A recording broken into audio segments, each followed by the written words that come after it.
जय हिंद प्यारे बच्चों, स्वागत है आपका आपके अपने परिवार भारतवर्ष क्लासेस में। तो प्यारे बच्चों, कक्षा 12वीं का 9 सितंबर 2023 दिन शनिवार को भूगोल का वीकली टेस्ट लिया जाएगा और इसी के लिए भारतवर्ष क्लासेस आप सभी के लिए लाया है वेरी इंपॉर्टेंट क्वेश्चन। ये सभी प्रश्न एकदम इंपॉर्टेंट है बच्चा, आप इस प्रश्न को अच्छे से नोट कर लीजिए। और यह क्लास आप सभी के लिए पोस्टमार्टम क्लास है। हर एक प्रश्न का बच्चा पोस्टमार्टम किया जाएगा, यानी एक प्रश्न में जितने भी विकल्प हैं हर एक प्रश्न को आपको अच्छे से समझाया जाएगा। तो जल्दी से इस वीडियो को लाइक कीजिए और जितने भी बच्चे भारतवर्ष क्लासेस पर पहली बार आए हैं तो सब्सक्राइब जरूर कीजिएगा। पहला प्रश्न आप सभी से पूछा गया है, खरीफ फसल की कृषि ऋतु क्या है। यहाँ पे विकल्प आप देखिए, विकल्प दे रखा है अक्टूबर से मार्च, जून से सितंबर, अप्रैल से जून या फिर जून से नवंबर। क्या होगा इसका सही विकल्प। तो बच्चा खरीफ फसल जब भी पूछा जाए तो खरीफ फसल कब करते हैं, जब बरसात होता है। बरसात जब होता है तब हम खरीफ फसल करते हैं। तो आपको एक ही चीज़ याद रखना है, खरीफा जब भी पूछा जाए तो खरीफ सीधा बरसात। खरीफ से एक शब्द क्या याद रखिएगा, बरसात। खरीफ से याद रखिएगा बरसात, ये प्रश्न आपका सही हो जाएगा। खरीफ मतलब बरसात। बरसात कब होता है, भारत में अधिकतर जून जुलाई में होता है। तो खरीफ फसल की कृषि ऋतु जून जुलाई में बोएंगे और अक्टूबर नवंबर में काटेंगे। डी सही है। क्या सही है बच्चा, डी। खरीफ यानी बरसात, जून जुलाई में बोएंगे और अक्टूबर नवंबर में काट लेंगे।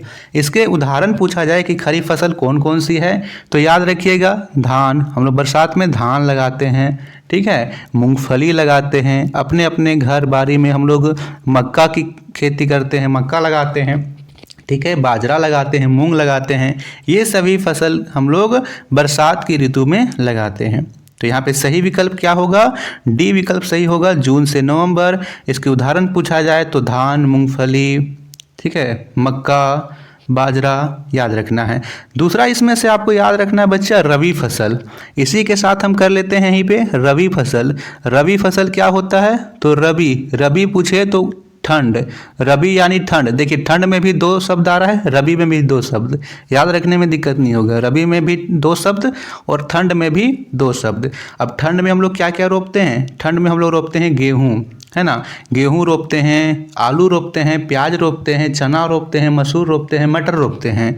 यदि इसका कृषि ऋतु पूछा जाए तो अक्टूबर नवंबर में रोपते हैं और इसको हम लोग मार्च में काट लेते हैं, होली के समय इसको काट लेते हैं, ठीक है। रबी मतलब ठंड और ठंड में आलू, प्याज, गेहूं, जौ, चना, मटर, मसूर इत्यादि हम लोग बोते हैं। तो दोनों क्लियर, खरीफ यानी बरसात, रबी यानी ठंड।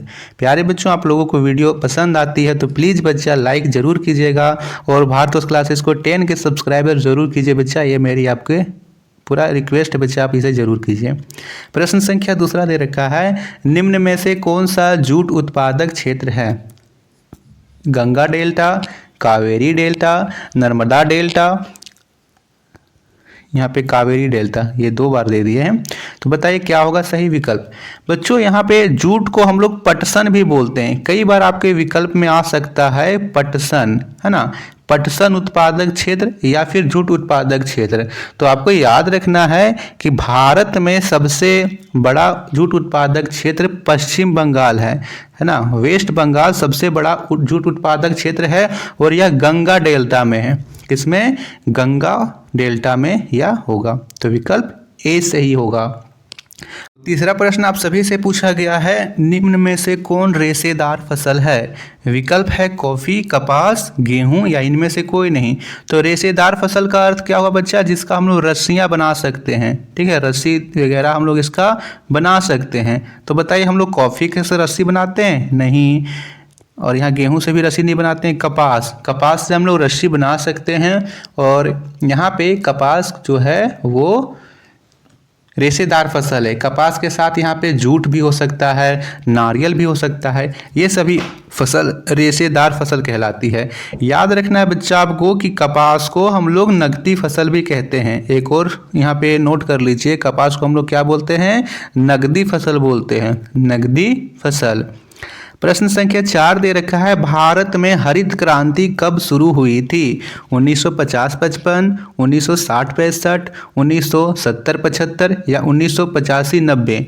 तो यहाँ पे आपको याद रखना है कि 1965-68 में, 1965 से 68 में हरित क्रांति यहाँ पे शुरुआत हुई थी। तो इसके हिसाब से सबसे अच्छा विकल्प क्या है? 1965-68। बताइए आप यहाँ पे 1960-65 वाला में ही कर लीजिएगा, 1960-65 वाला में ही कर लीजिएगा इसके विकल्प से। यदि आपके विकल्प में 1960-65 की जगह में 1965-68 आता है तो आप इसमें कीजिएगा। अब यहाँ पे हम करते हैं हरित क्रांति का पोस्टमार्टम कि हरित क्रांति कब हुई थी, कैसे हुई थी। तो बच्चा यहाँ पे आपसे हरित क्रांति के विषय में 2 प्रश्न बनते हैं कि विश्व में हरित क्रांति के जनक कौन है? विश्व में और भारत में, यहाँ से 2 प्रश्न आपके बनते हैं कि विश्व में यहाँ पे हरित क्रांति के जनक कौन है और भारत में हरित क्रांति के जनक कौन है। तो बच्चा विश्व में हरित क्रांति के जनक नॉर्मन बोरलॉग हैं। कौन है? Norman Borlaug. भारत में एम.एस. स्वामीनाथन, एम.एस. स्वामीनाथन भारत में हरित क्रांति के जनक हैं। तो 3 प्रश्न बनता है कि हरित क्रांति कब हुई थी? 1965-68 में। विश्व में इसके जनक नॉर्मन बोरलॉग और भारत में एम.एस. स्वामीनाथन। 5वां प्रश्न है, निम्न में से किस राज्य में प्रति हेक्टेयर चावल उत्पादन सर्वाधिक है? केरल, तमिलनाडु, मिजोरम या पश्चिम बंगाल? क्या होगा इसका सही उत्तर? इसका सही उत्तर है बच्चा पश्चिम बंगाल। पश्चिम बंगाल में प्रति हेक्टेयर चावल उत्पादन सर्वाधिक है और जूट में भी पश्चिम बंगाल सबसे अग्रणी राज्य है। अगला प्रश्न यहाँ पे है प्रश्न संख्या 6, निम्न में से कौन सा कोयला का प्रकार नहीं है? तो बताइए कोयला के कितने प्रकार होते हैं? तो बच्चा कोयला में कार्बन की मात्रा के आधार पर कोयले को 4 भागों में बांटा गया है, जिसमें से पहला होता है एंथ्रासाइट। क्या होता है? एंथ्रासाइट होता है। दूसरा होता है लिग्नाइट, तीसरा होता है बिटुमिनस और चौथा होता है पीट। ठीक है, एंथ्रासाइट, लिग्नाइट, बिटुमिनस, पीट। इसमें ग्रेफाइट कोयले का प्रकार नहीं है, तो विकल्प इसका ए सही होगा। विकल्प ए इसका सही उत्तर है। अब यहाँ पे आप नोट कीजिए कि सर्वोत्तम जो कोयला है वो कौन है? तो सर्वोत्तम कोयला जो है वो एंथ्रासाइट है, जिसमें आपको याद रखना है बच्चा 85% के लगभग कार्बन पाया जाता है। 85% के लगभग कार्बन पाया जाता है और एंथ्रासाइट कोयला आपको जम्मू कश्मीर में मिल जाएगा। कहाँ? जम्मू कश्मीर के इलाके में एंथ्रासाइट कोयला मिलता है। और सबसे निम्नतम क्वालिटी का कोयला यदि पूछा जाए तो पीट होता है। सबसे निम्नतम पीट होता है।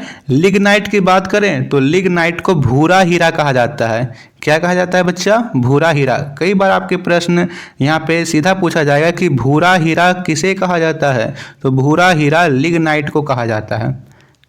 प्रश्न संख्या 7वां है, नरोरा नाभिकीय ऊर्जा केंद्र कहाँ स्थित है? झारखंड, उत्तर प्रदेश, पंजाब या इनमें से कोई नहीं?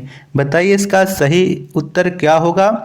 तो बच्चा यहाँ पे आपको ध्यान रखना है कि नरोरा नाभिकीय ऊर्जा केंद्र उत्तर प्रदेश के बुलंदशहर जिले में है। कहाँ पे है? उत्तर प्रदेश के बुलंदशहर जिले में। आपको प्रमुख परमाणु ऊर्जा संयंत्र याद रखना है। सबसे पहले याद रखिए कैगा। कैगा कहाँ है सर? तो कैगा कर्नाटक में है। कहाँ पे है बच्चा? कर्नाटक में। दूसरा याद रखना है काकरापारा। वेरी इंपॉर्टेंट है बच्चा, ये सभी प्रश्न आपके एग्जाम में डायरेक्ट पूछे जाएंगे और मैं आपको इसके साथ ही फाइनल एग्जाम की भी तैयारी साथ साथ करवाता चल रहा हूँ कि फाइनल एग्जाम अब आपके ज़्यादा दिन नहीं है, फरवरी में ही एग्जाम होना है, तो इसके साथ आप फाइनल एग्जाम की भी तैयारी करते चलो। तो काकरापारा कहाँ है? काकरापारा गुजरात में है ना, सूरत गुजरात में ही काकरापारा है। कुंडनकुलम याद रखिए, कुंडनकुलम जो है वो तमिलनाडु में है। इसी के साथ तमिलनाडु में एक और परमाणु संयंत्र है कलपक्कम, जो कलपक्कम है वो भी तमिलनाडु में है। तो मैंने इस प्रश्न में 4 आपको करवाए हैं, कैगा कर्नाटक, काकरापारा गुजरात, कुंडनकुलम तमिलनाडु और कलपक्कम तमिलनाडु। इसी के साथ नरोरा उत्तर प्रदेश में है। 8वां प्रश्न है, निम्न में से कौन लौह अयस्क नहीं है? लिग्नाइट, लिमोनाइट, मैग्नेटाइट या हेमेटाइट? क्या होगा सही उत्तर? तो हमने अभी देखा जो यहाँ पे लिग्नाइट था वो तो कोयले का प्रकार था, तो यहाँ पे ये लौह अयस्क कैसे होगा? ये लौह अयस्क नहीं है। प्यारे बच्चों, जिस प्रकार कोयले के 4 प्रकार होते हैं उसी प्रकार लौह अयस्क के भी 4 प्रकार होते हैं।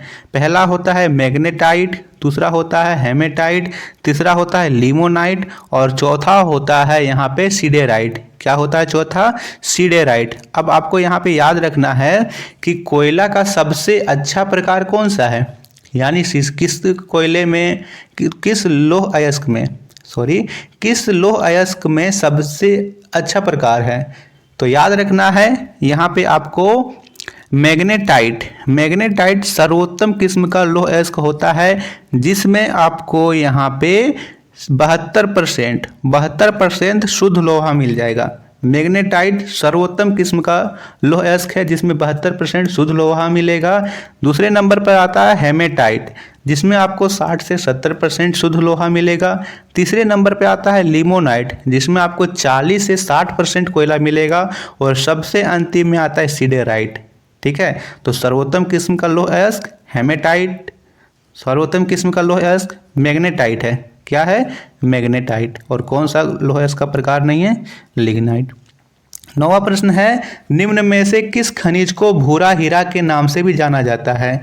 इसे प्रश्न को हमने अभी किया, लिग्नाइट को भूरा हीरा के भी नाम से जाना जाता है।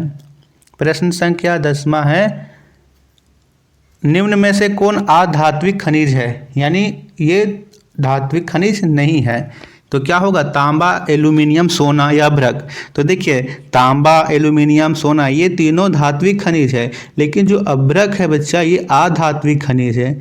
क्या है ये? अधात्विक खनिज। तो विकल्प डी सही है। 11वां प्रश्न, निम्न में से क्या प्राथमिक क्रियाओं से संबंधित नहीं है? विनिर्माण, पशुचारण, कृषि या इनमें से कोई नहीं। तो बच्चा यहाँ पे जो निर्माण है, विनिर्माण है, ये द्वितीय क्रियाएं हैं। किसमें है? द्वितीय क्रियाएं विनिर्माण होती है। यदि आपसे यहाँ पे पूछा जाए बैंकिंग, सेवा, परिवहन, तो ये तृतीय क्रियाओं में शामिल किया जाता है। प्रश्न संख्या 12वां दे रखा है, निम्न में से किसका एक अन्य नाम स्थानांतरण कृषि भी है? यानी घूम कृषि आपको बोल सकते हो, झूम कृषि है ना। एक जंगल के एक जगह को साफ करो, वहाँ खेती करो, फिर उसे छोड़ करके दूसरे जगह को साफ करो, यानी घूम घूम कर खेती किया जाता है। तो कर्तन एवं दहन कृषि बोलते हैं। काटो, जलाओ, खेती करो, यानी पहले जंगल को काटो, साफ करो, फसलें उगाओ, फिर उस जगह को जला करके छोड़ दो, फिर दूसरी जगह चले जाओ। तो कर्तन एवं दहन कृषि इसका अन्य नाम है। 12वां प्रश्न, निम्न में से किस राज्य का जनसंख्या घनत्व सबसे अधिक है? राजस्थान, बिहार, केरल या पश्चिम बंगाल। तो यहाँ पे आपको याद रखना है कि जो बिहार है उसका जनसंख्या घनत्व सबसे अधिक है। जनसंख्या घनत्व का अर्थ क्या हुआ? प्रति वर्ग किलोमीटर में रहने वाले लोगों की संख्या है ना, प्रति वर्ग किलोमीटर में रहने वाले लोगों की संख्या जनसंख्या घनत्व होगा। प्रश्न संख्या अगला है, निम्न में से किस राज्य की जनसंख्या सबसे अधिक है? सबसे ज़्यादा कहाँ पे लोग रहते हैं? तो उत्तर प्रदेश। सबसे अधिक जनसंख्या उत्तर प्रदेश की है। राजस्थान क्षेत्रफल के अनुसार सबसे बड़ा राज्य है। 2 प्रकार के प्रश्न बनते हैं, जनसंख्या के आधार पर सबसे बड़ा राज्य उत्तर प्रदेश, क्षेत्रफल के आधार पर सबसे बड़ा राज्य राजस्थान। क्या होगा? राजस्थान क्षेत्रफल के आधार पर और जनसंख्या के आधार पर उत्तर प्रदेश। अगला है, निम्न में से क्या प्रवास का एक प्रतिकर्ष कारक नहीं है? प्रतिकर्ष कारक और अपकर्ष कारक 2 प्रकार के कारक होते हैं। प्रतिकर्ष कारक क्या होता है? जिसमें से लोग अच्छी चीज़ें ना होने पर जाते हैं, अच्छी चीज़ें ना होगा तभी जाएंगे। और अपकर्ष कारक क्या होते हैं? जो लोगों को आकर्षित करते हैं वहाँ पे आने के लिए। तो देखिए, गरीबी प्रतिकर्ष कारक है, बेरोजगारी प्रतिकर्ष कारक है, लेकिन बेहतर सुख सुविधाएं यदि लोग इसके चलते जा रहे हैं तो यह अपकर्ष कारक हुआ, ना कि प्रतिकर्ष कारक। क्या है ये? अपकर्ष कारक। तो यहाँ पे सही विकल्प क्या होगा? सी। अंतिम प्रश्न, प्रवास के कितने प्रकार होते हैं? 1, 2, 3 या 4? तो प्रवास के 4 प्रकार होते हैं। ग्रामीण से ग्रामीण, ग्रामीण से नगरीय, नगरीय से नगरीय और नगरीय से ग्रामीण, तो कितने हुए 4, ग्रामीण से ग्रामीण, ग्रामीण से नगरीय, नगरीय से नगरीय और नगरीय से ग्रामीण। तो बच्चों ये थे 16 मोस्ट इंपॉर्टेंट क्वेश्चंस। बताइए आप सभी का स्कोर क्या रहा, कितने बच्चों का 16 आउट ऑफ 16 आया है, आप सभी कमेंट्स ज़रूर कीजिएगा।